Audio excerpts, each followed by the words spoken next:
Kita percaya diri dengan rekam jejak, kita percaya diri dengan rekam karya, kita percaya diri dengan rekam gagasan yang ada selama ini. Nah, ini berarti berkaitan dengan posisi bagaimana kita menghadapi 2024. Siapa yang mendapat status Young Global Leaders pada 2009? Global Leaders itu. Yang memberi Anies sebagai Young Global Leaders pada 2009 adalah Rothschild, penguasa World Economic Forum, penguasa di belakangnya namanya Kerajaan Inggris, Yahudi yang berkuasa di dunia bersama dengan Rockefeller. Dalam bahasa lain, Anies mulai dipasarkan sejak 2009 dengan istilah pemimpin Buddha berpengaruh oleh Yahudi. Saya ngomong apa adanya, tidak bermaksud untuk mendiskreditkan ya. Saya ngomong fakta ya. Halo, saya tidak bermaksud gibah. Kalau tidak percaya, nanti searching sendiri ya. World Economic Forum yang global. Ya, inilah bakal calon presiden Republik Indonesia dari Partai Keadilan Sejahtera. Saudara Anies Rashid Baswedan ini adalah sosok pemimpin yang memiliki rekam jejak yang mumpuni. Pertanyaannya, kenapa Anda mengunyah anti-Islamofobia? Hello! Nih, saya bisa membuktikan bahwa PKS ikutnya namanya merusak. Dan saya ngomongin di semua anggota depan anggota DPR PKS. Pembicara tunggal, Ihsanuddin Nursi. Saya buktikan PKS ikut mengkontribusi rusaknya negeri ini. Keadilan adalah mimpi setiap insan. Sejahtera adalah muara perjuangan. Bersama PKS kita bergandengan tangan, menang bersama rakyat, tuntaskan tujuan. Subhanallah, astagfirullah. Saya bisa buktikan sama Anda. Saya buktikan ya, supaya tidak gibah ya. Lahir Undang-Undang 2507 tentang penanaman modal. PKS Menteri Pertaniannya siapa? Anton Apriantono. Setuju meliberalkan sektor pertanian sampai saya datang ke rumahnya karena kebetulan sahabat. Undang-undang migas, siapa yang setuju? Anton siapa? Iwan Prayitno yang jadi gubernur Sumatera Barat. Saya bilang sama dia di depan PKS, bahkan di depannya namanya. Subhanallah, astagfirullah, saya jadi ngebuka sesuatu deh. Kalau tidak paham tentang akar masalah, jangan. Anda dikasih bunga, Anda nikmatin. Anda dikasih buah, padahal bunga dan buah itu menyesatkan. Saya pernah menjadi pembicara Kongres Umat Islam Indonesia 9 Februari 2015 di depan para ulama se-Indonesia. Saya bilang umat Islam di Indonesia itu kelakuannya begini karena sebagian ulamanya nggak ngerti akar masalah, ikut-ikutan bicara sesuatu yang tidak dia ngerti. Tapi saya bisa membuktikan PKS itu begitu. Mas Ahaye yang saya banggakan, saya hormati, dan saya muliakan. Kami melihat Mas Ahaye meneruskan tradisi itu. Takdir mempertemukan kami kembali, mengusung perubahan dan perbaikan untuk Indonesia yang semakin baik.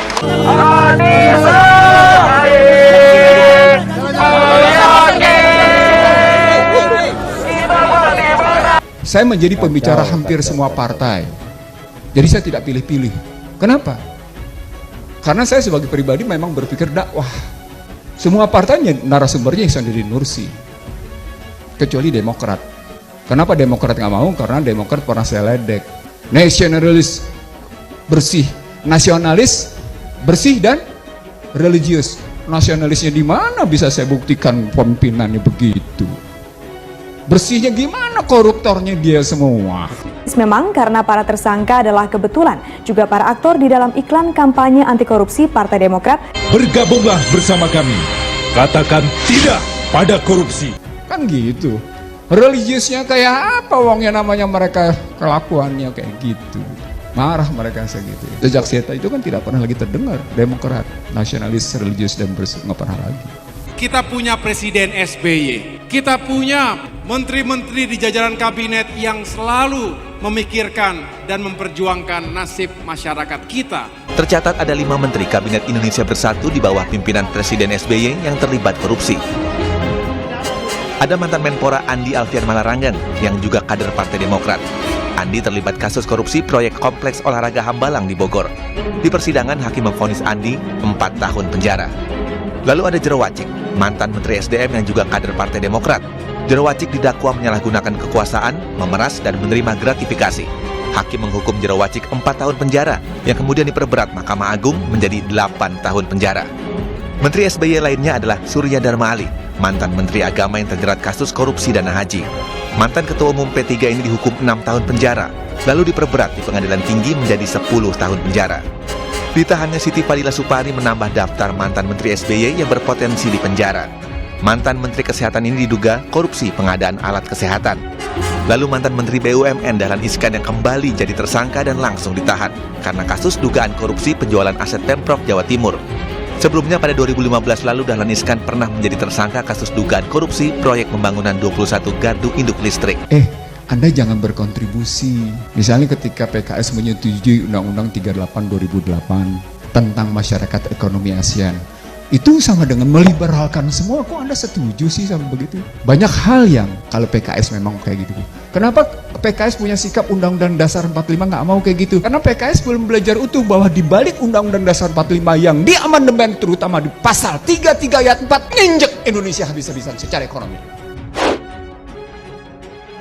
Ekonom Ihsanuddin Nursi bersaksi, demi Allah, PKS biang kerok liberalisasi sektor strategis di Indonesia. Demi Allah, PKS biang kerok liberalisasi, ungkap Ihsanuddin Nursi. Saya siap buktikan, tegasnya. Tudingan Ihsanuddin, PKS biang kerok liberalisasi cukup serius. Diungkap saat diskusi Dewan Masjid Indonesia Jakarta pada channel Ekonomi Politik Islam 24 Oktober 2022 lalu. Subhanallah, saya bisa buktikan pada Anda bahwa PKS merusak negeri ini, ujarnya. Pertama, lahirnya Undang-Undang Penanaman Modal era SBY tahun 2007, Menteri Pertanian dari PKS, Anton Apriantono. Dari awal, liberalisasi sektor pertanian, ungkapnya. Ia mengaku sempat mendatangi Anton ke rumahnya, bahkan berdebat soal menjual bangsa dengan kedok penanaman modal hingga masuknya TKI. Kedua, Undang-Undang Migas tahun 2001, Irwan Prayitno, dulu Ketua Komisi 7 DPR, kader PKS. Orang dibalik liberalisasi sektor migas, tegasnya. Demi Allah, Iksan mengaku sangat jengkel dengan PKS yang bersama Demokrat meliberalisasi sektor strategis melalui menjual pasal atau aturan dalam undang-undang. Pada kesempatan itu juga, Iksan juga menyebut bahwa Anies Baswedan binaan kelompok Yahudi. Hal itu disampaikan oleh pakar ekonomi Islam Ihsanuddin Nursi yang menyatakan dalam video tersebut sempat viral dan membuat panas para pendukung Anies, bahwa Anies Baswedan merupakan sosok binaan kelompok Yahudi. Iksan merujuk pada penghargaan Young Global Leaders yang diterima Anies pada tahun 2009 lalu. Menurut pria kelahiran 9 September 1958 itu, pihak dibalik pemberian gelar kehormatan tersebut adalah Rothschild, sosok Yahudi yang berpengaruh di dunia bersama Rockefeller. Yang memberi Anies sebagai Young Global Leaders 2009 adalah Rothschild, penguasa World Economic Forum, penguasa yang di belakangnya kerajaan Inggris, Yahudi yang berkuasa di dunia bersama Rockefeller, ujar Ihsanuddin Nursi. Dengan kata lain, Anies mulai dipasarkan sejak tahun 2009 dengan istilah pemimpin muda yang berpengaruh oleh Yahudi, pungkas Ihsanuddin Nursi.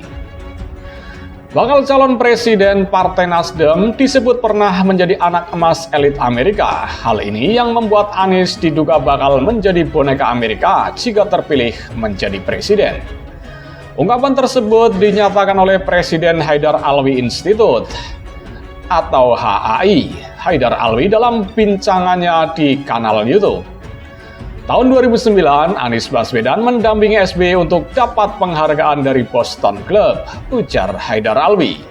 Menurut Haidar Alwi, Boston Club adalah proyek pembaruan Amerika Serikat dalam rangka New World Order era yang dibiayai oleh konglomerasi Yahudi.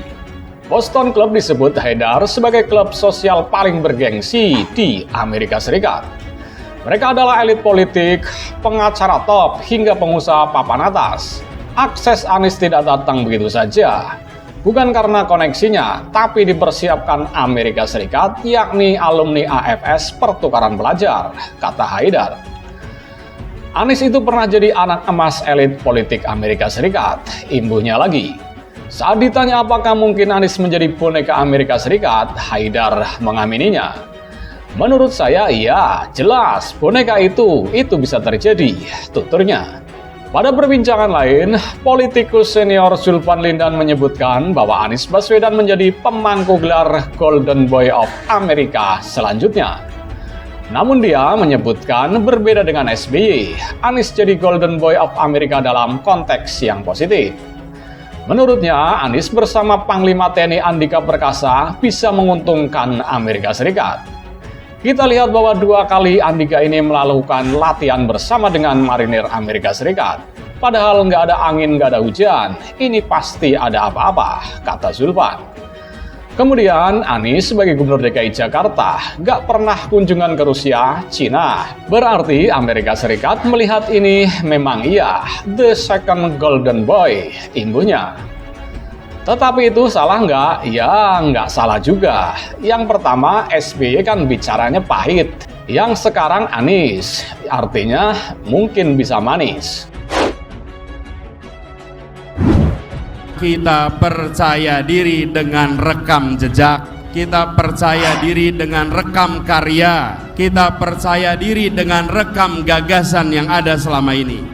Nah ini berarti berkaitan dengan posisi bagaimana kita menghadapi 2024. Siapa yang mendapat status Young Global Leaders pada 2009? Global Leaders itu.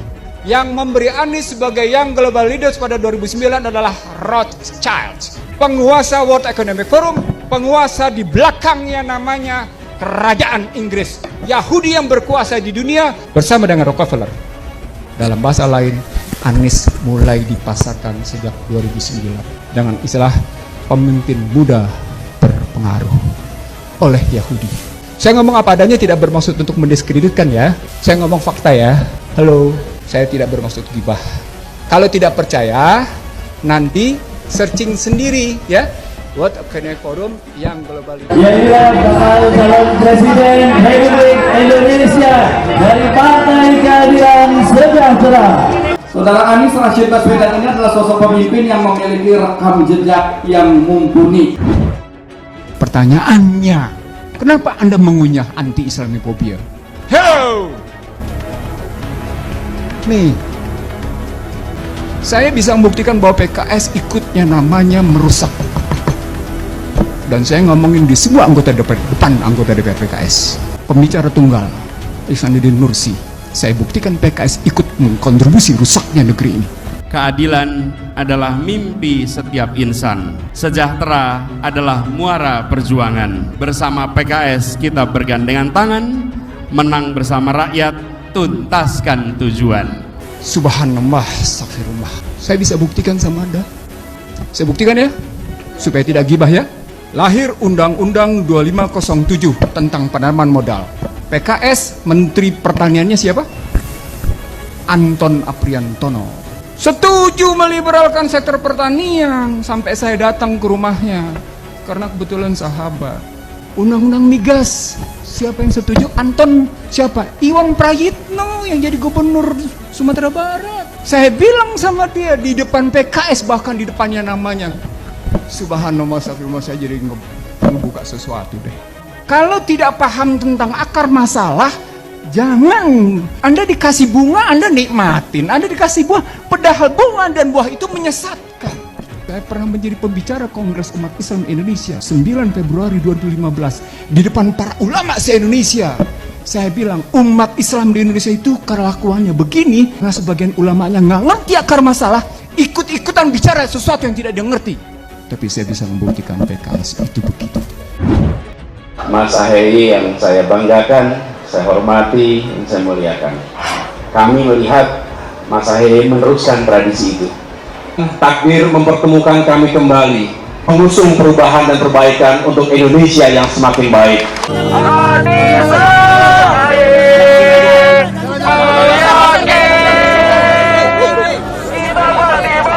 Saya menjadi pembicara hampir semua partai.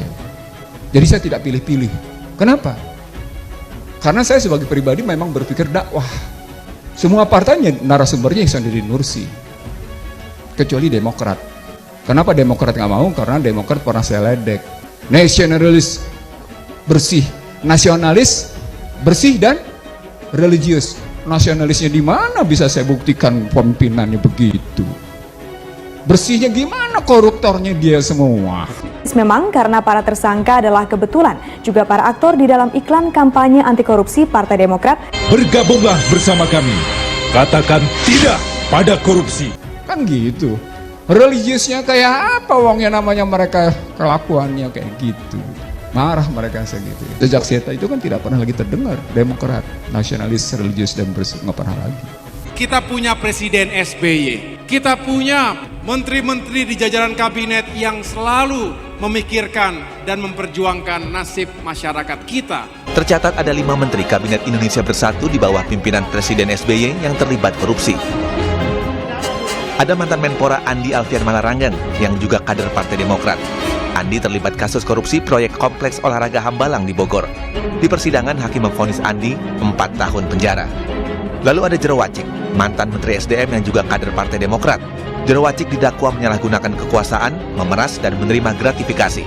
Hakim menghukum Jero Wacik 4 tahun penjara, yang kemudian diperberat Mahkamah Agung menjadi 8 tahun penjara. Menteri SBY lainnya adalah Surya Dharma Ali, mantan Menteri Agama yang terjerat kasus korupsi dana haji. Mantan Ketua Umum P3 ini dihukum 6 tahun penjara, lalu diperberat di Pengadilan Tinggi menjadi 10 tahun penjara. Ditahannya Siti Fadila Supari menambah daftar mantan Menteri SBY yang berpotensi di penjara. Mantan Menteri Kesehatan ini diduga korupsi pengadaan alat kesehatan. Lalu mantan Menteri BUMN Dahlan Iskan yang kembali jadi tersangka dan langsung ditahan karena kasus dugaan korupsi penjualan aset Pemprov Jawa Timur. Sebelumnya pada 2015 lalu Dahlan Iskan pernah menjadi tersangka kasus dugaan korupsi proyek pembangunan 21 gardu induk listrik. Anda jangan berkontribusi. Misalnya ketika PKS menyetujui Undang-Undang 38 2008 tentang masyarakat ekonomi ASEAN, itu sama dengan meliberalkan semua. Kok Anda setuju sih sama begitu? Banyak hal yang kalau PKS memang kayak gitu. Kenapa PKS punya sikap Undang-Undang Dasar 45 nggak mau kayak gitu? Karena PKS belum belajar utuh bahwa di balik Undang-Undang Dasar 45 yang diamandemen terutama di pasal 33 ayat 4 nginjek Indonesia habis-habisan secara ekonomi.